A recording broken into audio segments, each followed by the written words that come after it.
off this plane! You don't belong here! What would you do if a man stepped onto a $68 million private jet, and the first thing someone saw was not the ticket in his hand, but the color of his skin? The question would not be spoken yet, not out loud, but it was already waiting in the air at Teterboro Airport that Friday afternoon. The sky over northern New Jersey was gold. Late October light washed over the private terminal, turning the glass walls warm and soft. Outside, jets rested on the tarmac like sleeping animals. Inside, the lounge smelled of polished wood, fresh espresso, and expensive leather. Ethan Brooks arrived without noise. No motorcade, no bodyguards, no assistant rushing behind him with a tablet. Just a black SUV pulling up to the curb, and a tall black man stepping out in a faded charcoal hoodie, dark jeans, and clean white sneakers. Beside him was Ryan Carter, his chief operating officer. Ryan wore a navy blazer and carried the sharp, watchful look of a man who had spent years protecting calm people from careless ones. Ethan closed the car door himself. The valet hurried forward. "Good afternoon, Mr. Brooks." Ethan smiled. "Afternoon, Ben. How's your mother doing?" The young man blinked, then softened. "Better, sir. She starts physical therapy next week." "Good." Ethan reached into his pocket and handed him a folded bill. "Tell her not to rush the healing." Ben looked down at the money, then back up. "Thank you, sir." Ethan did not wait for praise. He never did. That was the thing about him. He had built Apex Aviation Group from one leased cargo plane and a borrowed office into one of the most respected private aviation companies in the country. He owned aircraft in 6 states. He employed thousands. He had sat across tables from governors, defense contractors, and billionaires who thought loudness was leadership. But Ethan had never believed power needed a costume. Ryan glanced at his hoodie as they walked through the terminal. "You know, one day you could dress like the man who owns the jet." Ethan laughed under his breath. A real laugh, warm, tired, human. "If people need a suit before they show respect," he said, "then their respect was never worth much." Ryan smiled, but his eyes stayed alert. Across the room, a desk agent looked up and brightened. "Mr. Brooks, good to see you again." "Good to see you, Melissa. Your son still playing baseball?" "All season," she said. "He made shortstop. There it is." Ethan nodded like that mattered more than any deal on his calendar. Outside, ground crew members waved from near the Gulf Stream. Its silver body caught the sunset. The Apex Aviation logo gleamed near the tail. It was his aircraft, his company, his space. But that afternoon, none of that would protect him from being measured by the wrong eyes. Ethan's regular cabin crew had called in sick that morning. Food poisoning after a staff lunch. Bad luck, bad shrimp, bad timing. So operations brought in a replacement crew from Skybridge Aviation. One of them was Lauren Mitchell, 34 years old, blonde hair pulled tight, uniform pressed so sharply it looked almost hostile. She arrived early, smiled when managers were watching, and snapped when they were not. A ramp worker placed a catering cart a few inches off-center. Lauren turned on him. "Does nobody here know how to follow instructions?" The man lowered his eyes. "Sorry, Mom." She did not answer. She only looked past him as if he had already disappeared. Ryan noticed. Ethan did too, but Ethan kept walking. He had learned long ago that every insult did not deserve a battlefield. Some moments were only warnings. This one was. Lauren stepped inside the jet and froze for half a second. Cream leather seats. African art on the cabin walls. A framed photo of Ethan shaking hands with civil rights leaders near a scholarship event in Atlanta.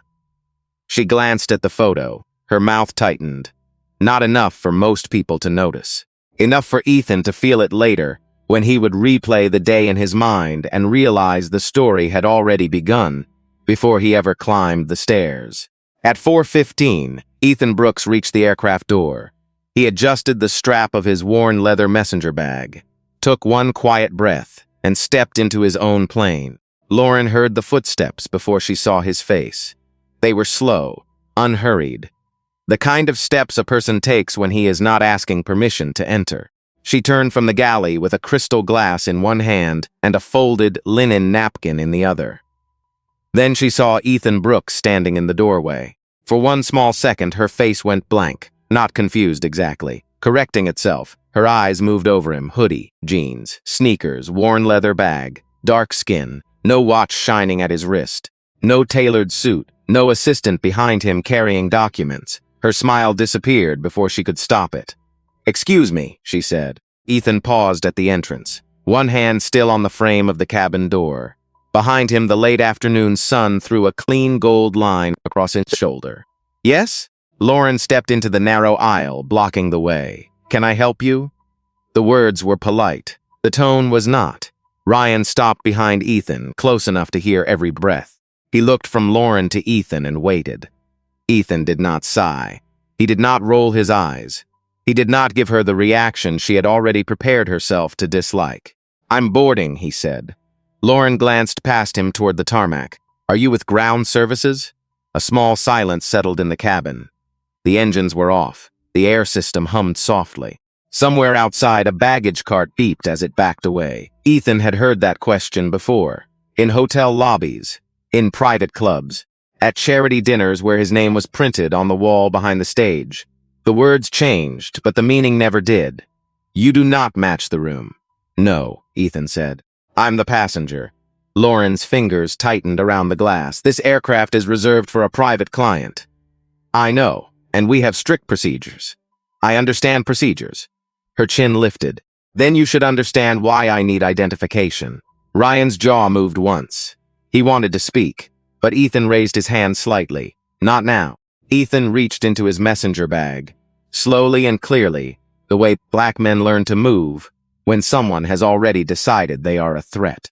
He pulled out his phone and opened the flight details. Tail number, departure time, destination, passenger name. He turned the screen toward her. Lauren looked at it for less than a breath. "Anyone can have a screenshot," she said. Ryan's eyes sharpened. "Excuse me?" Lauren did not look at him. Her attention stayed locked on Ethan. "I'll need a government-issued ID." Ethan studied her face. There was no open rage there. Nothing loud. Nothing easy to name. Just a cool, practiced certainty that made the moment even heavier. He handed her his driver's license. She took it. She looked at the photo, then at him, then back at the license.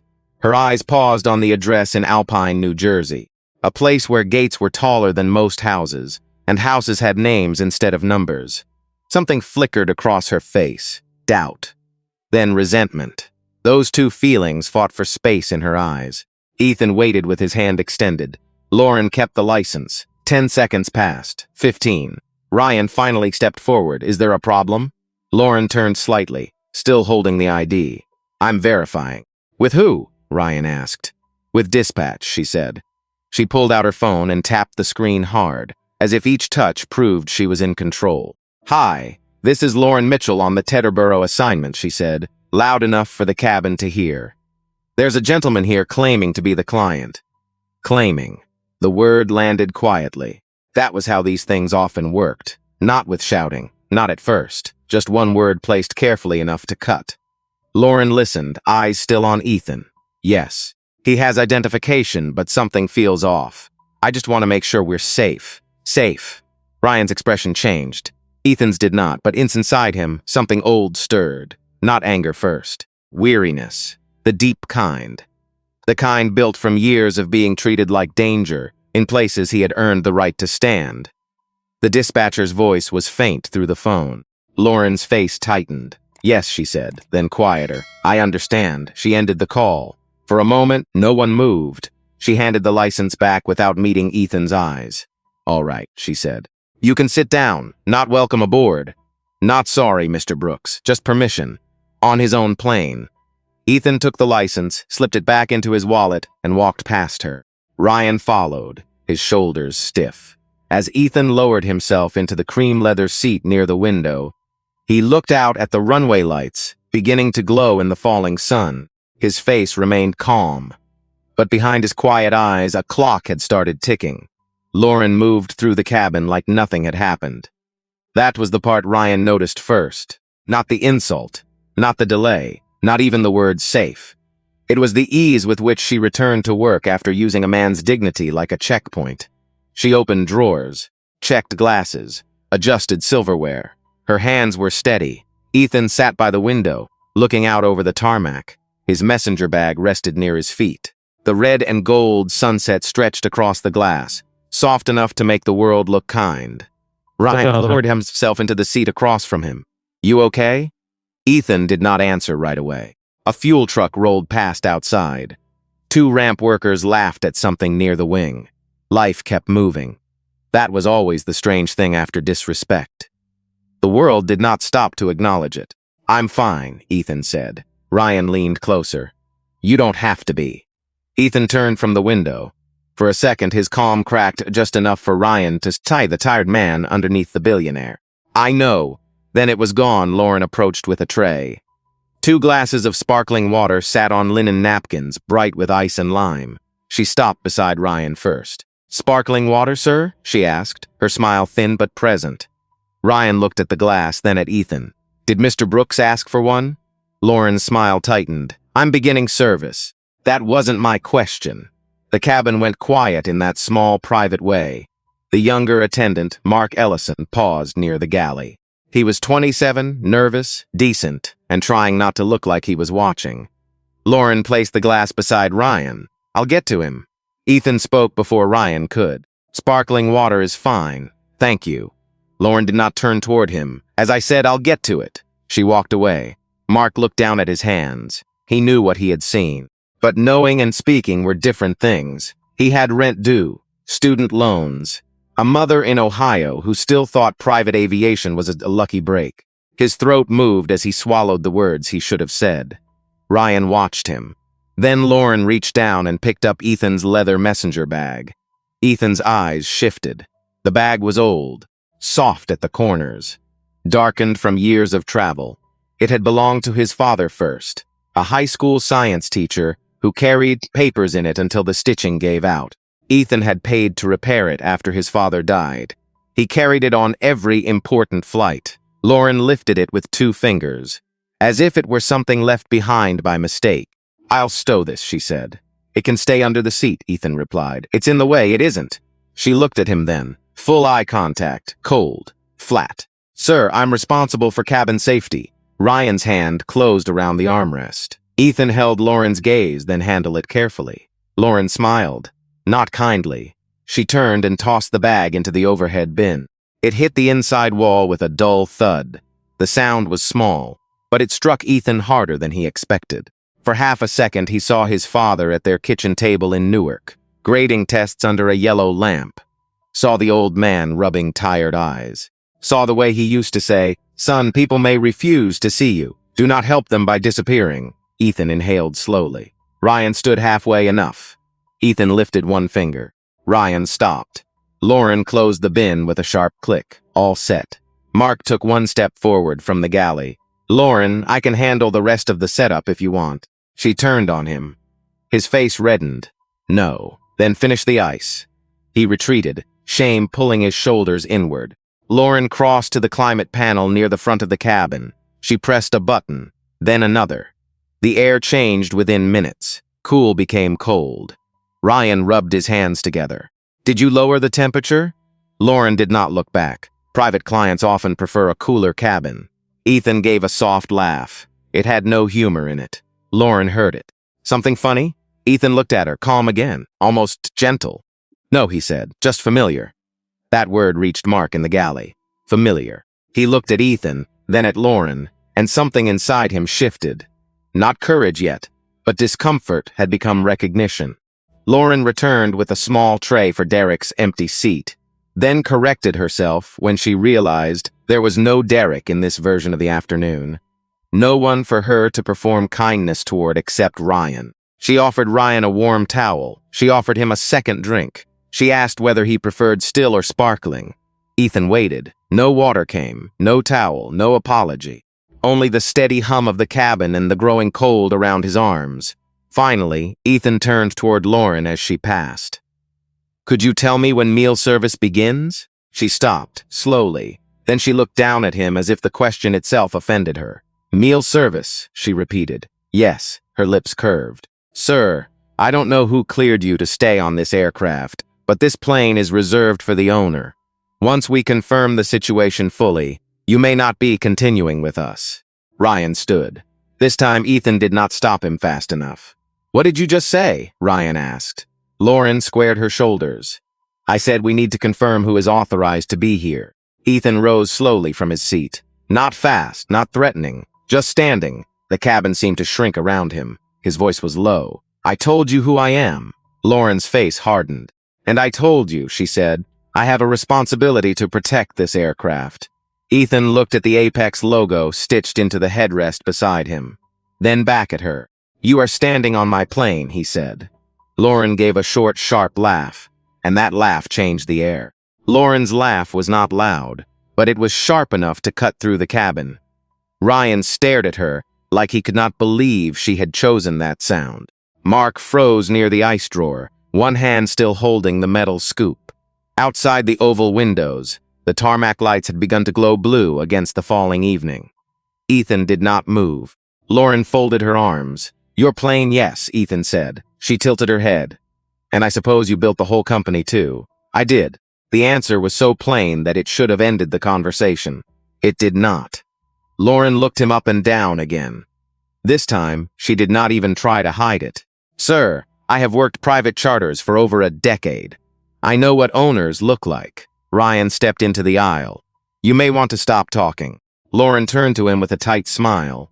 "And you are Ryan Carter, Chief Operating Officer of Apex Aviation Group. That's convenient." Ryan's face darkened. "Convenient? Yes. Two men walk onto a private aircraft with a story, and I'm supposed to ignore every safety protocol because you say so?" Ethan's voice stayed even. "Dispatch confirmed my identity." Lauren's eyes flashed. "Dispatch confirmed a name. That does not mean everything is settled." Mark finally spoke gapily, quiet but clear. "Lauren, the manifest matches. Ops confirmed it. We should move forward with service." She turned on him so fast he almost stepped back. "Mark, do your job." He swallowed. "I am trying to." The words surprised even him. His voice shook, but he did not take them back. For the first time, Lauren looked exposed. Not beaten, exposed. And that made her more dangerous. She straightened her jacket. "I am not going to be responsible for an unauthorized person on a high-value aircraft." Ethan took a slow breath. Unauthorized. That word carried weight. It made him think of every lobby where security had followed him, with a hand near a radio. Every boardroom where someone asked if he was lost. Every restaurant where the hostess looked behind him for the real reservation holder. He had money now, influence, lawyers, cameras. But the old wound still knew exactly where to ache. "I am not unauthorized," Ethan said. "I am the owner of this aircraft. You are standing inside my property. You have been given confirmation. You have been shown identification, and you still refuse to accept the truth." Lauren's mouth tightened. "I refuse to accept behavior that makes me uncomfortable." Ryan gave a bitter laugh. He has been sitting quietly. He has been argumentative. "No," Ryan said, "he has been black." The sentence landed heavy. Mark looked down. Lauren's face flushed red. "That is inappropriate," she snapped. "What's inappropriate," Ryan said, "is treating a man like a threat because he walked onto his own plane in a hoodie." Lauren moved past him before he could say more. Her heels struck the carpet with quick, hard steps. She reached the cabin door and leaned out into the cool New Jersey air. A white airport police SUV was parked near the fuel station. Lauren raised her hand and waved. Ryan turned to Ethan. "She's calling airport police." "I see that. Let me handle this." Ethan looked at him. His expression was calm, but his eyes were not soft anymore. Not yet. Ryan hated those words. Not because they were weak. Because they were controlled. Too controlled. The kind of control a man learns when anger can be used against him faster than truth can protect him. Officer Michael Turner rolled up in the SUV. Mid-40s. Broad shoulders. Sunglasses pushed up on his forehead. He looked tired, like a man near the end of a long shift who wanted simple problems with simple answers. Lauren met him at the bottom of the stairs. Her voice changed immediately. It softened, trembled, became careful. "Officer, I'm sorry, but we have a man on board claiming to be the owner. He has been confrontational and I don't feel safe." Ryan heard every word from inside, his hands curled into fists. Ethan remained standing in the aisle, still as stone. Officer Turner climbed the stairs behind Lauren. His boots were heavy against the steps. When he entered the cabin, the space seemed smaller. He looked at Lauren first, then at Ethan, then at Ryan. Sir Turner said, "I'm going to need you to step outside so we can sort this out." Ethan did not sit. He did not raise his voice. "My name is Ethan Brooks. This aircraft is registered to Apex Aviation Group. I own that company. You can verify the tail number with the FAA registry, the FBO, or the logo outside that window." Turner glanced toward the oval window. The Apex logo gleamed under the ramp lights. For 1 second, doubt crossed the officer's face. Lauren saw it and moved closer. "He has been difficult since the moment he came on board," she said. "He keeps insisting this is his plane, but something is off. I've already tried to handle it calmly." That was the lie, small enough to sound reasonable, large enough to ruin a life. Turner looked back at Ethan. His hand rested near his belt, not on his weapon. Not yet, but close enough for everyone to notice. "Sir," he said, voice lower now, "please step outside." The hum of the aircraft filled the silence. Ethan looked at the officer's hand, then at Lauren, then at the camera dome above the cabin door, its tiny red light blinking steadily. And for the first time that evening, Lauren followed his gaze. The red light blinked once, then again. Lauren stared at it like it had just spoken. Officer Turner noticed the shift. "Is there active recording on this aircraft?" Ryan answered before anyone else could. "Yes. Audio and video. Front, middle, and rear cabin. Cloud backed up in real time to Apex corporate servers." Turner looked up. There were 3 small black domes in the ceiling. Quiet, unblinking, patient. Mark took a breath he had been holding for too long. Lauren's face changed, but only for a second. Her eyes tightened. Her lips parted. The confidence she had been wearing like a uniform slipped at the edges. Then pride pulled it back into place. "That does not change what happened," she said. Ryan stared at her. "It changes whether you get to lie about it." Turner raised a hand. "Everybody calm down." Ethan looked at the officer. "I have been calm the entire time." The words were not loud. That made them heavier. Turner knew it too. He looked at Ethan's hands, open, empty, at his posture. Straight but not aggressive. At Lauren breathing fast now, anger climbing through her like heat. Something in the officer's face shifted. He had walked onto that plane ready to remove a problem. Now, he was beginning to wonder if the problem had invited him in. "Mr. Brooks," Turner said more carefully, "I'm going to verify the tail number. You should," Ethan said. Lauren stepped forward. "Officer, are you so serious?" "He is manipulating the situation." Turner glanced at her. "Mom, verifying ownership is basic due diligence." The phrase hit her harder than he intended. Basic due diligence. That was exactly what she had not done. Not really. She had checked paper. She had heard confirmation. She had seen the logo. But she had never checked the one thing driving her disbelief. Herself. Ryan saw it. So did Ethan. Lauren did not. Her voice lowered, sharp and venomous. "This is exactly what they do." The cabin went still. Mark's head snapped up. Turner looked at her. "What did you say?" Lauren's face flushed deeper. She knew she had stepped close to a line, but anger was already pushing her forward. "I said people come in here with stories," she said. "Screenshots, fake confidence, big claims, and then everyone is supposed to be afraid to question them." Ethan's gaze settled on her. "People," Lauren laughed once, bitter. "You know what I mean." "Yes," Ethan said. "I do." That should have stopped her. It did not. She pointed toward the leather seats, the art, the quiet luxury around them. "You expect me to believe you own all this because you say so? A man walks in dressed like that, and I'm just supposed to pretend it makes sense?" Ryan moved toward her. "Stop." She turned on him. "No. I will not be bullied on an aircraft I was hired to protect." "You were hired to serve," Ryan said. "Not humiliate." Lauren's eyes flashed. "I was hired to keep unauthorized people out." Ethan took one slow step forward. Turner's shoulders tightened, but Ethan's hand stayed visible. "I am going to say this once," Ethan said. "You have insulted me. You have ignored the manifest. You have accused me. You have lied to an officer. And now you are standing in my aircraft, arguing with reality, because it does not look the way you expected."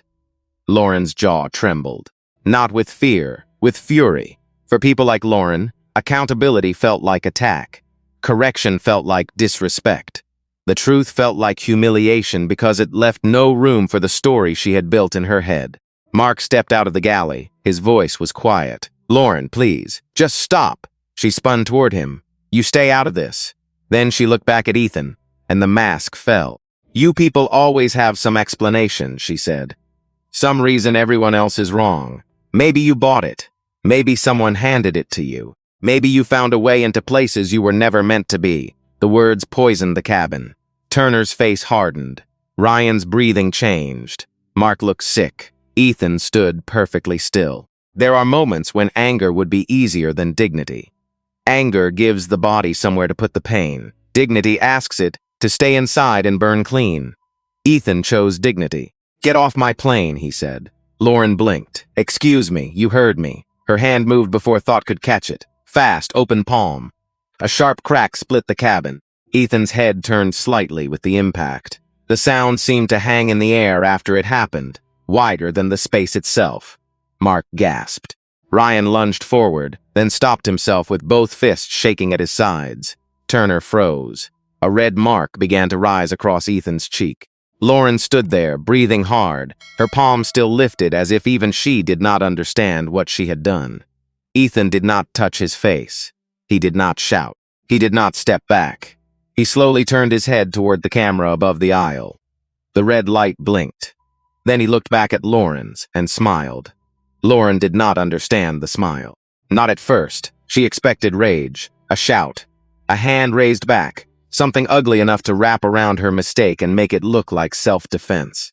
But Ethan Brooks only stood there with a red mark forming across his cheek and a calm so complete it made the cabin feel colder. Officer Turner was the first to move. "Mom," he said, voice low, stunned. "Step back." Lauren blinked at him. "He got in my face." "No, he did not. He threatened me." Turner's eyes narrowed. "He asked you to leave." Ryan's voice came from behind Ethan, tight and shaking. "Officer, you witnessed an assault." Lauren's mouth opened, then closed. Her eyes darted toward Mark. Mark looked away. That hurt her more than she expected. Not because she cared about him, but because silence had always worked in her favor before. People usually stayed quiet. They looked down. They let the louder person own the room. This time the room had cameras. This time the quiet people had seen enough. Ethan lowered himself back into his seat. Slowly, carefully, like a man choosing not to let another person decide who he became in that moment. He picked up his phone from the side table. His hand was steady. That was what frightened Lauren most. "Andrew," Ethan said when the call connected. "It's Ethan. I need you to access the live feed from aircraft cabin camera 2, Teterboro. Timestamp approximately 4:36 p.m. He paused. "Yes, you will see the assault." Lauren's face changed. Assault. The word sounded different when spoken by the person she had struck. Ethan listened, eyes resting on the window, not on her. "Preserve all angles, audio as well. I want local counsel notified, and I want a formal complaint prepared before the end of the hour. Include false report, racial discrimination, and battery. Yes, Officer Turner is present." He witnessed the physical contact. Turner shifted at the mention of his name, not offended, aware. Ethan ended the call. The cabin was silent except for Lauren's breathing. Fast, uneven. Then Ethan made the second call. "Marissa, pull every active agreement Apex has with Skybridge Aviation. Crew contracts, overflow staffing, emergency coverage, all subsidiaries." Ryan closed his eyes briefly. He knew what was coming. Ethan's voice remained quiet. "Draft termination notices, effective immediately. Cause provision, discrimination, misconduct, breach of service standards, and risk exposure." Lauren took one step back. Skybridge. That name finally broke through the fog of her anger. That was her employer, her paycheck, her health insurance, her seniority, her carefully polished image. Ethan listened. "No exceptions," he said. "Send them to legal and vendor relations. I want confirmation before. Close of business." He hung up. Lauren's hand went to her pocket, but she did not pull out her phone yet. She was afraid of what might already be waiting there. Mark stood near the galley, pale. He looked at Ethan with something like shame in his eyes. "I should have said something sooner," he whispered. Ethan turned to him. The cabin slowed. This was the kind of moment Ethan noticed. Not because it fixed what happened. It did not. But because change often began there, in one person admitting the small place where fear had won. Yes, Ethan said gently. You should have. Mark's eyes filled, but he nodded. I'm sorry. Ethan held his gaze. Then remember how it felt, and next time speak earlier. Mark nodded again. This time harder. Lauren swallowed. This is being blown out of proportion. Ryan turned toward her. You hit him. He was intimidating me. He was standing on his own aircraft. I didn't know that. You did, Ryan said. You just didn't want to believe it. The word struck her cleanly. No shouting, no insult. Just truth. Officer Turner stepped toward the cabin door and pulled out his phone. His thumbs moved across the screen. FAA registry, tail number, Apex Aviation Group, Ethan Brooks, founder and chief executive officer. It took less than a minute. Less than a minute to find what Lauren had spent the entire afternoon refusing to see. Turner looked up. The color had drained from his face. He turned to Ethan first. Mr. Brooks, I owe you an apology. I should have verified before asking you to step off. Ethan nodded once. Yes, you should have. Turner accepted it. No defense. No excuse. That mattered. Then the officer turned to Lauren. His voice changed. Ms. Mitchell, the aircraft owner has asked you to leave. At this point, you are trespassing on private property. Lauren stared at him. What? And based on what I witnessed, Turner continued, you may be facing an assault complaint. Her phone buzzed. Then again. Then again. She pulled it out with shaking hands. First message. Skybridge operations. Call immediately. Do not contact client. Second message. Human resources. Administrative suspension pending investigation. Third message. Termination of assignment. Effective immediately. Lauren stared at the screen. The cabin lights reflected in her eyes. Her whole world had not ended yet, but she could hear it cracking. Lauren's thumb hovered over the last message. Termination. The word looked unreal on the screen. Too clean, too final. It did not shout. It did not explain. It simply sat there, turning years of polished confidence into ash. Officer Turner stood beside the cabin door. Miss Mitchell, step off the aircraft.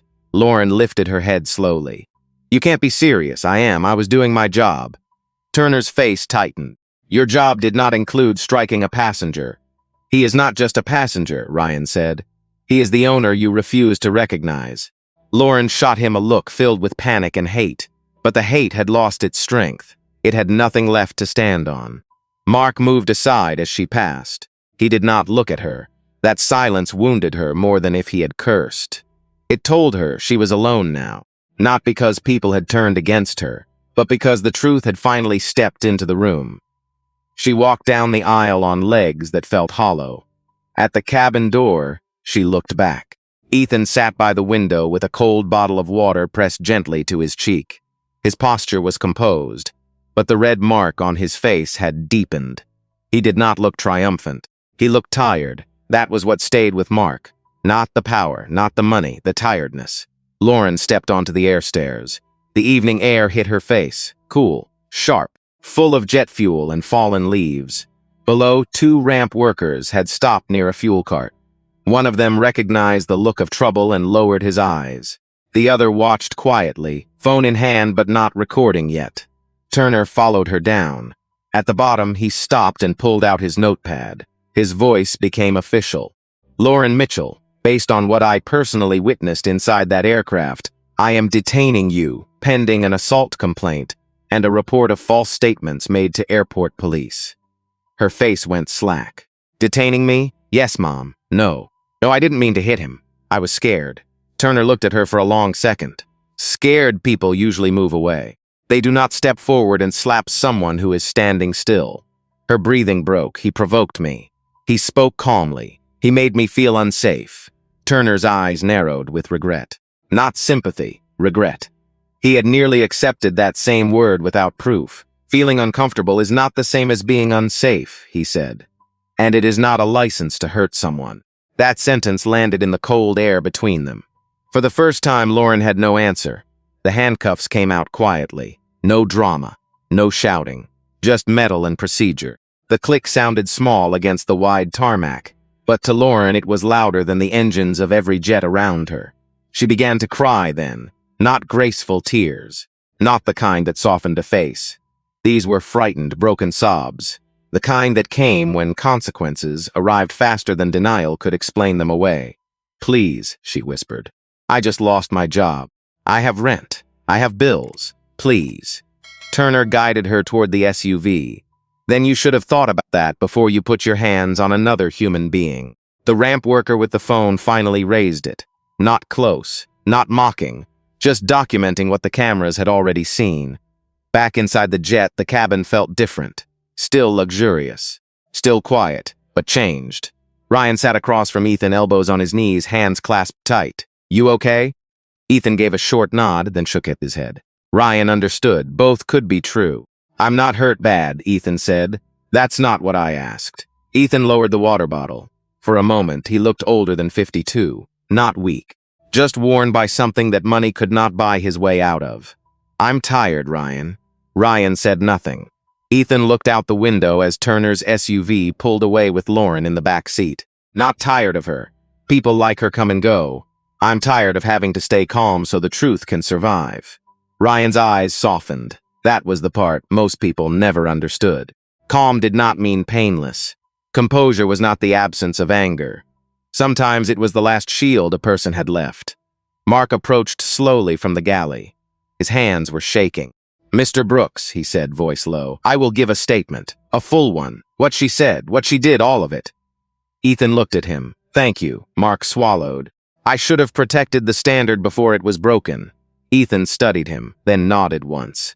Then start now. Outside, the sun had disappeared behind the hangars. Inside, the red camera lights kept blinking. Not angry, not merciful, just truthful. The first call from Skybridge came before Turner's SUV reached the end of the service road. Ryan answered it outside on the air stairs. The wind lifted the edge of his blazer, and the tarmac lights reflected in his glasses. He listened for a few seconds, his face still. Then he said, Mr. Brooks will not speak with your executive team tonight. On the other end was Patricia Wells, Senior Vice President of Operations at Skybridge Aviation. She had spent 20 years learning how to sound calm during corporate emergencies. But this was different. Her voice carried the thin panic of a woman watching a fire move faster than policy. Ryan, please. We need to understand exactly what happened. You will receive the footage from counsel. We want to apologize directly. You should have hired people who knew how to treat a client like a human being before they knew he was worth anything. Silence. Ryan looked back into the cabin. Ethan was still seated by the window. Mark sat across from him now, writing down his statement with both hands around the pen.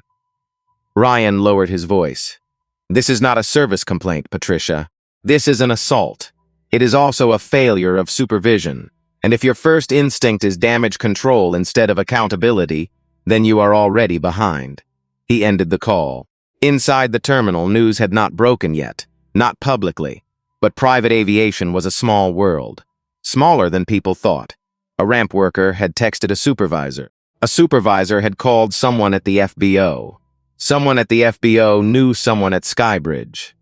By the time Lauren was being processed, 3 different executives already knew that a replacement flight attendant had struck Ethan Brooks on his own aircraft, and fear was moving through offices faster than the truth. At Skybridge headquarters in Connecticut, Patricia Wells stood in a glass conference room with her phone still in her hand. The chief legal officer sat across from her, pale under the fluorescent lights. A human resources director stared at the table, like the wood grain might offer mercy. Do we have prior complaints on Mitchell? Patricia asked. No one answered quickly enough. That was the answer. The HR director opened a folder. There were 2 passenger complaints within the last 3 years. Both involved tone, unequal service, and allegations of racial bias. Neither was substantiated. Were they investigated? The woman looked down. They were reviewed internally. The lawyer closed his eyes. Reviewed internally. The kind of phrase companies used when they wanted a problem to age quietly in a drawer. Patricia pressed her fingers to her forehead. What did we send Apex? The lawyer's voice was flat. A crew member with a paper trail. Back at Teterboro, Ethan called his wife.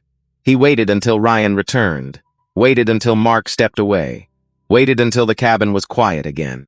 When she answered, her voice was warm. Hey, are you in the air yet? Ethan looked out at the runway. No, a pause. His wife, Angela Brooks, knew silence better than most people knew speech. She had been married to him for 26 years. She knew when his breathing changed. She knew when his calm had a weight under it. What happened? Ethan rubbed his thumb along the cold bottle. There was an incident on the plane. Are you hurt?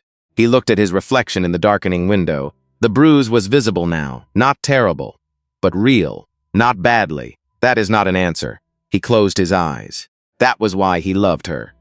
She did not let him shrink pain into something convenient. A crew member hit me. Angela did not speak for several seconds. When she did, her voice was quieter. Why? Ethan swallowed. The question was simple. The answer was not. Because she decided I did not belong here. The silence that followed carried years inside it. Angela understood without needing every detail. She had watched him return home from boardrooms with that same faraway look. She had seen security guards follow him in stores while salespeople smiled at her. She had watched the world ask him to prove himself again and again, then act surprised when he did. Come home safe, she said. 3 words. Not dramatic, not weak. A prayer American black families had whispered for generations in one form or another. Ethan opened his eyes. I will. After the call, he sat very still. Ryan looked at him, but did not interrupt. Outside, Patricia Wells arrived in a black sedan just before 6 o'clock. She stepped out in heels too thin for the tarmac, clutching a leather folder against her chest. Her face was professional. Her eyes were not. Ryan met her at the base of the stairs. I need to see him, she said. No, Ryan, please, we want to make this right. Ryan handed her an envelope. She looked down. What is this? Formal notice. Apex Aviation Group is terminating all active agreements with Skybridge Aviation. Effective immediately. Her fingers tightened around the paper. The wind moved between them. Annual value? She asked, though she already knew. 14 million. Patricia's face went still. Behind her, jets waited in silence under the evening lights. Ryan turned and walked back up the stairs. Patricia stood alone on the tarmac, holding the cost of every ignored warning. The footage did not go public that night. Ethan refused. Not because he wanted to protect Lauren. Not because he doubted what had happened. He refused because he knew the difference between justice and spectacle. One tries to repair what was broken. The other only feeds on the breaking. His legal team reviewed everything first. The cabin camera near the galley showed Lauren blocking the aisle. The middle camera showed Ethan standing still, hands visible, voice calm. The rear camera caught Mark's face when the word safe became a weapon. It caught Ryan's fists closing. It caught Officer Turner pausing before truth finally reached him. And it caught the slap. Clear, sharp, unmistakable. By Monday morning, Skybridge had released a cautious public statement. They said there had been an unfortunate incident involving a contract crew member. They said they were conducting an internal review. They said the employee was no longer assigned to client service. They did not say discrimination. They did not say assault. They did not say Ethan Brooks. Then Lauren's attorney went on a local morning show. That changed everything. He sat under bright studio lights, wearing a gray suit and a practiced expression of concern. He told the anchor his client had been placed in an impossible situation. He said she believed there was a security risk. He said Ethan had been confrontational. Then he said the sentence that made Ethan's legal team stop the video and look at one another. Ms. Mitchell was defending herself from an escalating male passenger. By noon, Apex released the footage. Not edited for drama, not slowed down, not set to music, just the truth. The video spread first through aviation circles, then business media, then national news. By evening, everyone had seen the moment. Lauren said, "You people." Everyone had seen Ethan ask her to leave. Everyone had heard the crack of her palm against his face. More important, they had seen what came before. That was what made people angry. Not only the slap, the small things. The question at the door, the delay over the ID, the water never served, the bag tossed into the bin, the word unauthorized, the word unsafe, the false report to Officer Turner. Older viewers knew those moments. They knew them from banks, hotels, hospitals, airport counters, neighborhood stores. They knew how a person could be wounded without anyone raising their voice.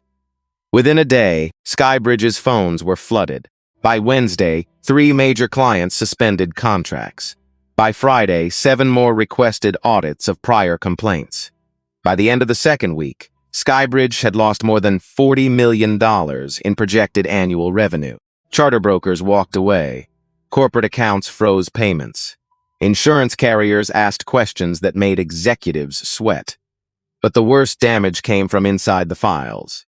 An independent review found 3 previous complaints against Lauren Mitchell. 3, all from clients of color. One man had written that she refused to serve him until another passenger confirmed he was the charter guest. A black woman executive reported being asked for identification after her assistant, who was white, had been welcomed without question. Another client described Lauren as hostile, dismissive, and openly suspicious. Each complaint had been marked inconclusive. Each had been closed.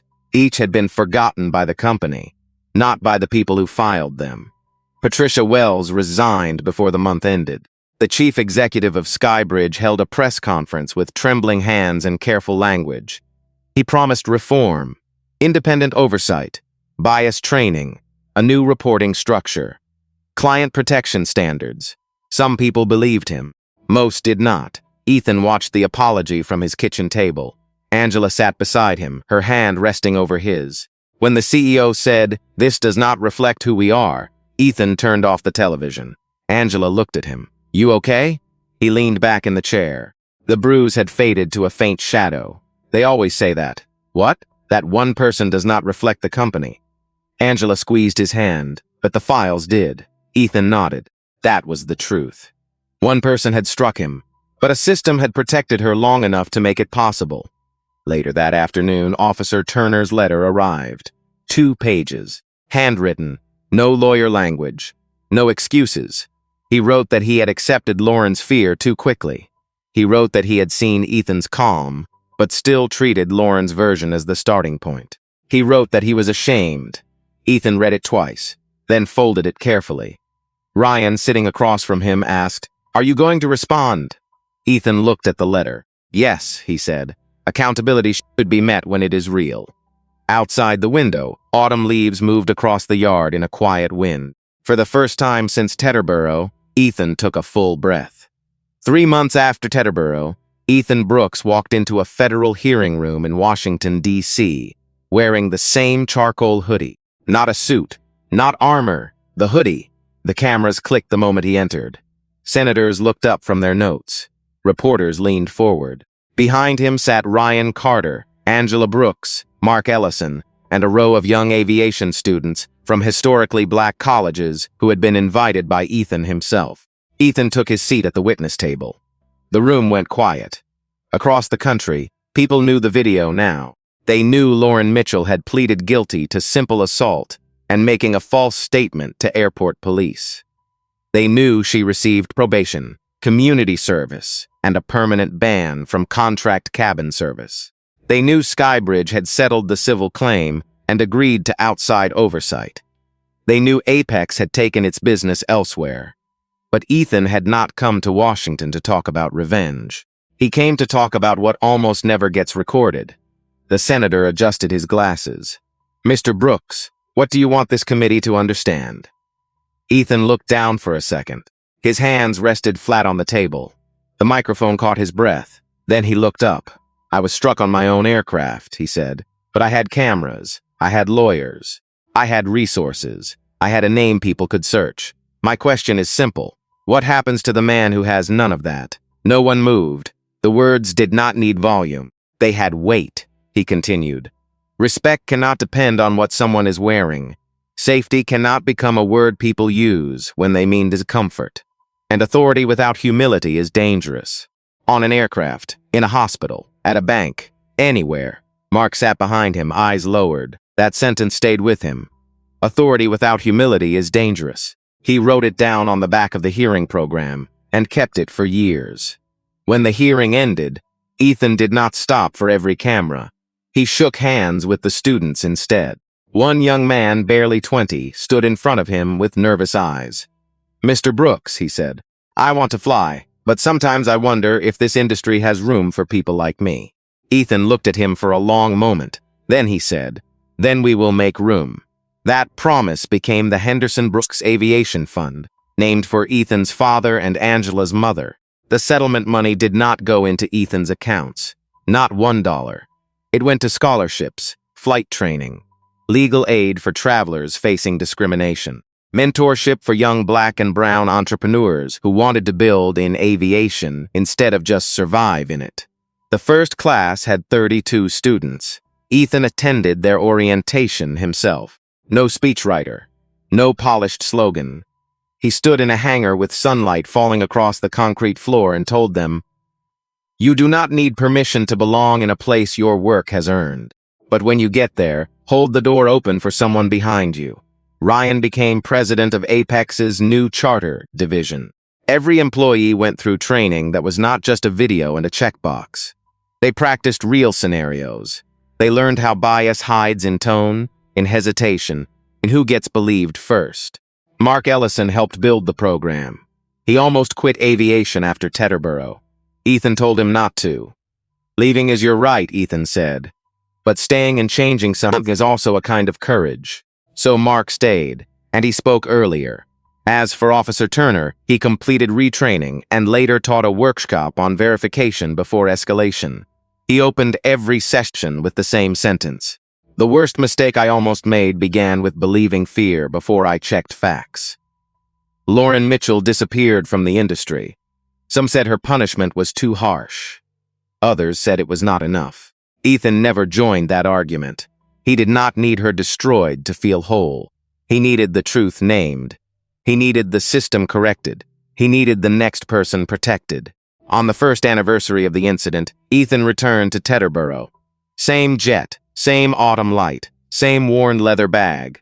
This time, a new flight attendant greeted him at the door. A young woman named Denise Harper. She smiled, not too much, not too little. "Welcome aboard, Mr. Brooks." Ethan paused. The words were ordinary. That was what made them beautiful. He stepped inside, placed his bag gently under the seat, and looked out at the runway. For once, the silence did not feel heavy. It felt earned. And maybe that is where justice really begins. Not in one person losing everything. Not in a video going viral. But in a world learning, slowly and painfully, to see people clearly before judging them quickly. If this story made you think of a moment when someone was underestimated, ignored, or treated like they did not belong, share it. Someone out there may need to hear that dignity is not given by a uniform, a ticket, a title, or a bank account. It belongs to every human being before they ever walk through the door.